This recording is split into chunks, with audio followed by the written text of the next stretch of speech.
এবার উড়াধুরা নেচে মঞ্চ কাঁপালো শাকিব খান ও মিমি চক্রবর্তী। এবার কলকাতায় তুফান সিনেমার প্রচারণা করতে গিয়ে উড়াধুরা গানে নাচলো মিমি চক্রবর্তী আর শাকিব খান। সম্প্রতি এমনই ভিডিও দেখা গেছে সামাজিক যোগাযোগ মাধ্যমে, যা আপলোড হওয়ার সাথে সাথে মুহূর্তে ভাইরাল হয়ে গিয়েছে। ভিডিওটিতে দেখা যায় শাকিব খান ও মিমি চক্রবর্তী তুফান সিনেমার প্রচারণা করছেন কলকাতায় গিয়ে। প্রচারণা করতে গিয়ে তুফান সিনেমার উড়াধুরা গানে উড়াধুরা নাচলো মিমি চক্রবর্তী ও শাকিব খান। এদিকে কলকাতায় 5 তারিখে মুক্তি পেতে যাচ্ছে তুফান সিনেমা। শাকিব মিমির নাচ দেখে ভক্তরা মুগ্ধ হয়েছে।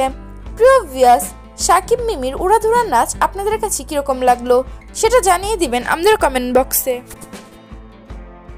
দ্বিতীয় প্রশ্ন, বুবলি কি ছবিটা দেখেছেন এবং যদি দেখে থাকেন কি রিঅ্যাকশন? রিঅ্যাকশন তো পেয়ে গেছি।